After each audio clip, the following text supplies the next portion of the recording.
সবাইকে স্বাগত দীপ্ত সন্ধ্যার সংবাদের সাথে রয়েছে দোলা ডলরে। শুরুতেই জানাবো সংবাদ শিরোনাম।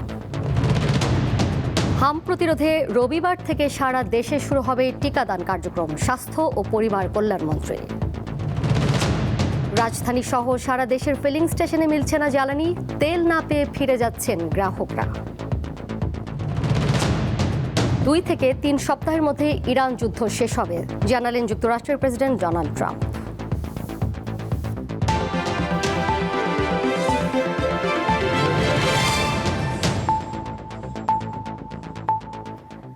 দেশব্যাপী হাম প্রতিরোধে জরুরি ভিত্তিতে টিকাদান কার্যক্রম শুরু করতে যাচ্ছে সরকার।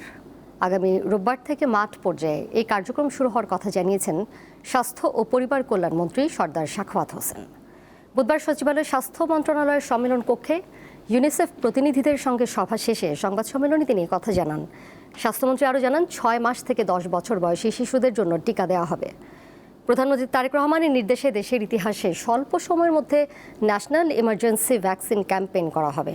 অতীতে এত স্বল্প সময়ে এরকম ক্যাম্পেইন চালু হয়নি। স্বাস্থ্যমন্ত্রী জানান, আগামী 2 দিন প্রতিটি উপজেলায় সরঞ্জাম সরবরাহ করা হবে।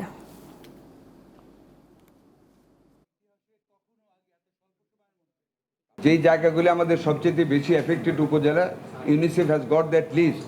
ওই লিস্ট অনুযায়ী আমরা প্রত্যেকটা উপজেলায় আমরা ভ্যাকসিন পাঠিয়ে দেব। আগামী 2 দিনের ভিতরে ভ্যাকসিন এবং সিরিঞ্জেস আমরা গ্রাম অঞ্চলে পাঠিয়ে দেব। ইনশাল্লাহ রবিবার সকাল থেকে আমরা নিজেরা বিভিন্ন জায়গায় এটার উদ্বোধনী শুরু করবো ইনশাল্লাহ।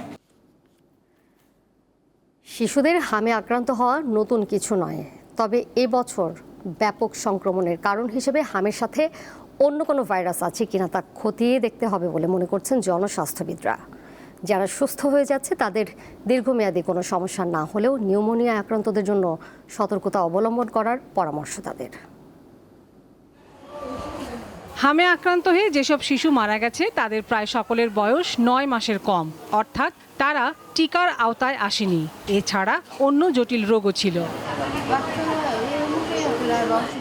চিকিৎসকরা জানান, মায়ের কাছ থেকে পাওয়া পুষ্টির কারণে 9 মাস পর্যন্ত শিশু সুরক্ষিত থাকে। এজন্যই সম্প্রসারিত টিকাদান কর্মসূচির আওতায় হামের এমআর টিকা 9 মাস থেকে দেওয়ার সিদ্ধান্ত হয়। 9 মাস পর্যন্ত শিশুদের শরীরে একটা হামের প্রতিরোধ মায়ের শরীর থেকে আসে এবং সেখানে একটা অ্যান্টিবডি থাকে, যার জন্যে হামের যে ভাইরাসটা এটা শরীরে ঢুকে কোনো রোগের সৃষ্টি করে না। এই হিসাবেই কিন্তু হামের টিকাটা 9 মাসে দেওয়ার কথা এবং এটা আমাদের ইপিআই প্রোগ্রামে 9 মাসে হামের টিকা দেওয়াটা আছে। হামের এই প্রকোপের পেছনে অন্য কোনো কারণ আছে কি না তা জানার পরামর্শ দিয়েছেন এই জনস্বাস্থ্যবিদ। এটা তো এখন গবেষণার ব্যাপার, ভাইরাসগুলা টেস্ট করতে হবে। আইডিসিআর এটা করতে পারে যে এটা অন্য কোনো কিছু কিনা। তবে একটা জিনিস হইতে পারে যে ভাইরাস তো সবসময় তাদের নিজস্ব আদল বদলায়। এইবারকার এই ভাইরাসের তো মিউটেশন হয়ে এমন অবস্থা হয়তো হয়েছে যে এই মিজলস ভাইরাসই কিন্তু ওইটা আরও ছোট বাচ্চাদেরকে এফেক্ট করতেছে এবং এফেক্ট করাতেই এদের টিকা দেওয়ার আগেই তারা এফেক্টেড হয়ে তারা টিকতে পারে। তিনি বলেন, স্বাভাবিকভাবে হামে আক্রান্তদের দীর্ঘমেয়াদী কোনো সমস্যা হয় না, তবে যারা নিউমোনিয়ায় আক্রান্ত হয় তাদের ক্ষেত্রে বাড়তি সতর্কতা প্রয়োজন। সাধারণত কোনো পরবর্তীতে লং টার্ম কোনো ইফেক্ট হয় না। যদি তার নিউমোনিয়া হয়ে থাকে, বাচ্চাটার নিউমোনিয়াটা ভালো হয়েছে, তাহলে হয়তো ফুসফুসের সমস্যা হইতে পারে, পরবর্তীতে অ্যাজমা, পরবর্তীতে শ্বাসকষ্ট ইত্যাদি এটা হইতে পারে। সুস্থ শিশুদের এখনই স্কুল বন্ধ না করে বাড়িতে হামে আক্রান্ত শিশু থাকলে তাকে আলাদা রাখার পরামর্শ দিয়েছেন তিনি। লাবণী গুহ, দীপ্ত সংবাদ, ঢাকা। রাজধানীর অনেক ফিলিং স্টেশনে আজও মিলছে না জ্বালানি তেল। সকাল থেকে বেশিরভাগ পাম্পে গিয়ে ফিরে যাচ্ছেন গ্রাহকরা। পাম্প কর্তৃপক্ষ বলছে, ডিপো থেকে যতটুকু তেল আসছে তা কয়েক ঘন্টার মধ্যেই শেষ হয়ে যাচ্ছে। বিশ্বজুড়ে চলছে তীব্র জ্বালানি তেলের সংকট। এর প্রভাব পড়েছে বাংলাদেশেও। রাজধানীর বিভিন্ন ফিলিং স্টেশনে বুধবারও দেখা গেছে লম্বা লাইন। অনেকে দীর্ঘক্ষণ লাইনে থেকেও তেল না পেয়ে হতাশ। জানালেন একের পর এক পাম্পে ঘুরেও মিলছে না তেল। কটন না হলে তো হবে না, কারণ এই যে সিন্ডিকেট, কালোবাজারি এগুলো তো বেড়ে গেছে আর বেশি। পাম্পের সামনে নির্দিষ্টভাবে লিখে রাখতে হবে এতটা থেকে এতটা তেলটা পাবেন, তাহলে আমরা সারাদিন এসে বসে থাকবো না। এই গাড়িটা যা ব্যাক করবো, আমার গাড়িতে তেল নাই, এই জন্য আমি সকাল 8টার সময় আসছি, এখন পর্যন্ত 12টা পর্যন্ত অপেক্ষা করতে। 12টার পরেই আমি এখান দাঁড়ায় থাকবো। 12টা যদি নাগাদ বসে থাকে, যদি তেল পাই তেল নিয়ে যাবো, নাহলে আবার এখানেই বসে থাকতে হবে আমার। এদিকে পাম্প কর্তৃপক্ষ বলছে ডিপো থেকে পর্যাপ্ত তেল না পাওয়ায় গ্রাহকের ভোগান্তি বাড়ছে। যতটুকু তেল আসছে তা শেষ হয়ে যাচ্ছে কয়েক ঘন্টার মধ্যেই। চাহিদা আসলে আমরা পুরো করতে পারতেছি না। আর প্রতিদিনই গাড়ি তেল দিচ্ছে, আমাদের প্রতিদিন দিচ্ছে, কিন্তু কম দিচ্ছে তেলটা। হ্যাঁ, তেল দিচ্ছে প্রতিদিনই 9,000, আর ওই ডিজেল হয়তো 13,500 বা 18,000 এইভাবে দিচ্ছে আমাদেরকে। সেই সকাল 6টা থেকে সারাদিন এবং সারা রাতের জন্য খোলা থাকছে। তো আমাদের এখানে যে কোনো ধরনেরই গাড়ি আসুক, ট্রাক, আপনার মাইক্রোবাস, কার, সিডান কারগুলো, এগুলো সকলকে আমরা সমপরিমাণ মানে ফুল ট্যাঙ্কি দিতে পারছি। জ্বালানি তেল অবৈধভাবে কেউ মজুত করছে কিনা সে বিষয়ে প্রতিদিন অভিযান চালাচ্ছে প্রশাসন। জড়িতদের আইনের আওতায় আনা হচ্ছে। দিলশা দানি, দীপ্ত সংবাদ, ঢাকা। জ্বালানি তেল নিয়ে তথ্য বিভ্রাট দূর হচ্ছে না। সরকার বলছে জ্বালানি তেলের পর্যাপ্ত মজুদ রয়েছে, আর পেট্রোল পাম্প ওনার্স অ্যাসোসিয়েশন বলছে গ্রাহকের অতিরিক্ত চাহিদার কারণে লাইন দীর্ঘ হচ্ছে। সরকারি গবেষণা প্রতিষ্ঠান BIDS এর মতে সরকারিভাবে রেকর্ড রাখার ব্যবস্থা থাকলে জ্বালানি তেল বেচাকেনায় লম্বা লাইনে অপেক্ষার ভোগান্তি অনেকটাই কমতো। বর্তমান ইরান, ইসরায়েল, আমেরিকা যুদ্ধে জ্বালানি তেলের ব্যাপক সংকট দেখা দিয়েছে সারা বিশ্বে। বাংলাদেশে কি অবস্থা রয়েছে?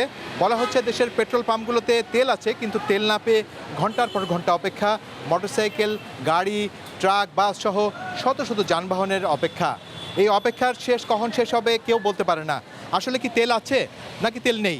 দেশের চলমান জ্বালানি তেল সংকটের পেছনে একটি শ্রেণীর অপতৎপরতা কাজ করছে কিনা সেটি একটি বড় প্রশ্ন।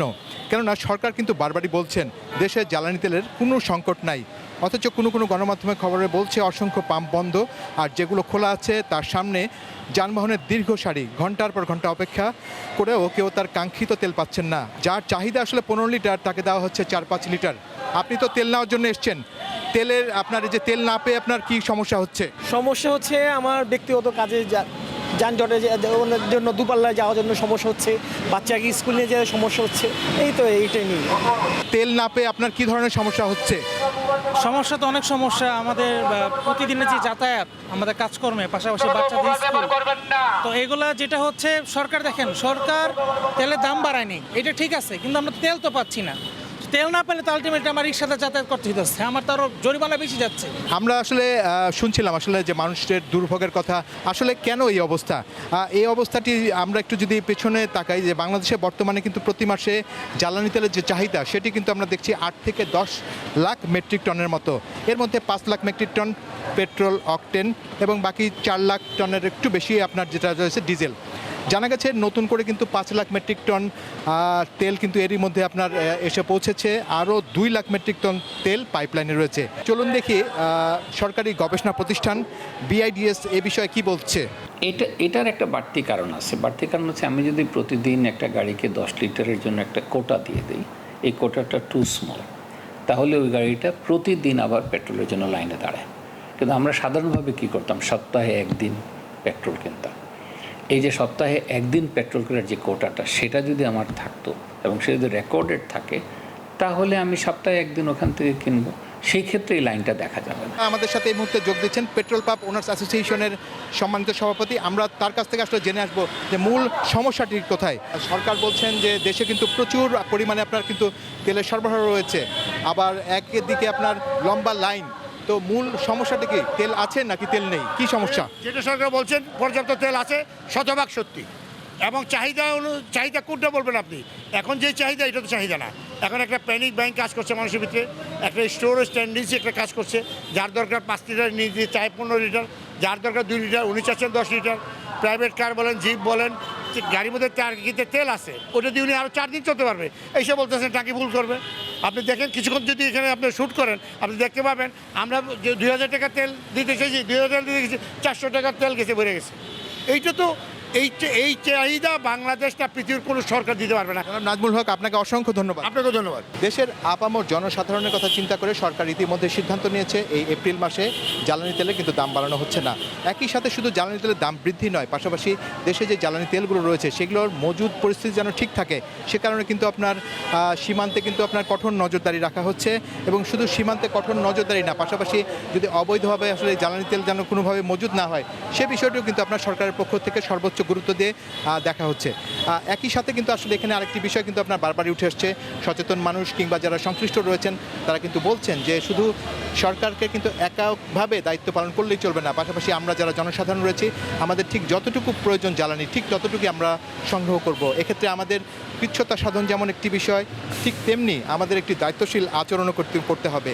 শাহরিয়ার ইমন, দীপ্ত সংবাদ, ঢাকা। যাচ্ছি পরের প্রসঙ্গে। ফ্যামিলি কার্ড কিংবা কৃষক কার্ডের মতো প্রকল্পগুলো দেশে মুদ্রাস্ফীতি বাড়াবে না, বরং স্থানীয় অর্থনীতিকে শক্তিশালী ও গতিশীল করবে বলে মন্তব্য করেছেন প্রধানমন্ত্রী তারেক রহমান। বুধবার জাতীয় সংসদের প্রশ্নোত্তর পর্বে প্রধানমন্ত্রী এই কথা বলেন। এছাড়া তিনি আরও বলেন, ফ্যামিলি কার্ড কার্যক্রম মানবিক ও কল্যাণকর রাষ্ট্র রূপান্তরের প্রধান হাতিয়ার বলে বিশ্বাস করে সরকার। বর্তমানে দেশে 95টিরও বেশি সামাজিক নিরাপত্তা কর্মসূচি থাকলেও সেগুলো কাঙ্ক্ষিত দারিদ্র্য কমাতে পারেনি, বরং গত 18 মাসে দারিদ্র্যের সংখ্যা বেড়েছে। ফ্যামিলি কার্ড পরিবারে নারীর মর্যাদা বৃদ্ধি ও ক্ষমতায়ন নিশ্চিত করবে বলেও মন্তব্য করেন প্রধানমন্ত্রী তারেক রহমান। আমরা তো টাকা ছাপিয়ে দিচ্ছি না। 37,814টি দারিদ্র্যের হার কাঙ্ক্ষিত রূপে হ্রাস পায়নি, বরং আমরা দেখেছি বিগত 18 মাসে দারিদ্র্যের সংখ্যা বরং বেড়েছে। বিভিন্ন স্ট্যাটিস্টিক্সে যা এসছে। মাননীয় স্পিকার, গত 10ই মার্চ 2026 তারিখে দেশের 13টি উপজেলার 13টি জেলার 3টি সিটি কর্পোরেশন ইউনিয়ন এর 15টি ওয়ার্ডে ফ্যামিলি কার্ড কর্মসূচি চালু করা হয়েছে এবং এর মাধ্যমে প্রাথমিক পর্যায়ে প্রায় 38,000, টু বি প্রিসাইজ 37,814টি নারী প্রধান পরিবারকে ভাতা প্রদান করা হয়েছে। বর্তমান 2025-26 অর্থ বছরে বাকি 3 মাসে আরও 30,000টি পরিবারকে এ কর্মসূচির আওতায় আনা হবে। চুক্তি হোক বা না হোক, আগামী 2 থেকে 3 সপ্তাহের মধ্যে ইরান যুদ্ধ শেষ হবে বলে জানিয়েছেন যুক্তরাষ্ট্রের প্রেসিডেন্ট ডোনাল্ড ট্রাম্প। এই সময়ের মধ্যে ইরান পাল্টা কোনো পদক্ষেপ নিলে পরিস্থিতির পরিবর্তন হতে পারে বলেও ইঙ্গিত দেন তিনি। স্থানীয় সময় বুধবার হোয়াইট হাউসে সাংবাদিকদের সঙ্গে আলাপকালে কথা জানান ডোনাল্ড ট্রাম্প। এছাড়াও যুক্তরাষ্ট্র ও ইসরায়েলের হামলায় ইরান এতটাই বিধ্বস্ত যে দেশটি পুনর্গঠনে অন্তত 15 থেকে 20 বছর সময় লাগবে বলে দাবি করেন ট্রাম্প। এদিকে ইরানের ইস্পাহান প্রদেশের আরেকটি ইস্পাত কারখানায় হামলা চালিয়েছে ইসরায়েল। জবাবে মধ্যপ্রাচ্য সহ উপসাগরীয় অঞ্চলে হামলা চালাচ্ছে তেহরান। কুয়েতের সরকারি সংবাদ সংস্থা জানিয়েছে দেশটির আন্তর্জাতিক বিমানবন্দরে ড্রোন হামলায় বড় ধরনের অগ্নিকাণ্ড ঘটেছে। পাশাপাশি বুধবার সকালে কাতারের তেলবাহী একটি জাহাজে ইরানের ক্ষেপণাস্ত্র হামলার খবর নিশ্চিত করেছে দেশটি।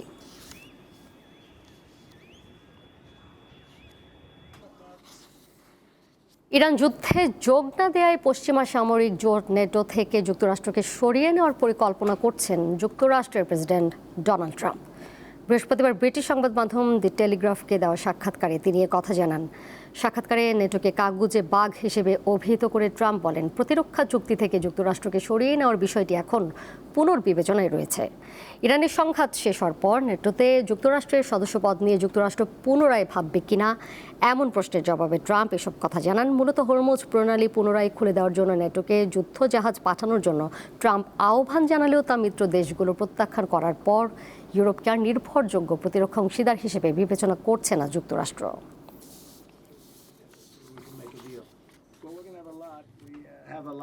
এই ছিল এখনকার মতো। পরে সংবাদ দেখবেন রাত 11টায়।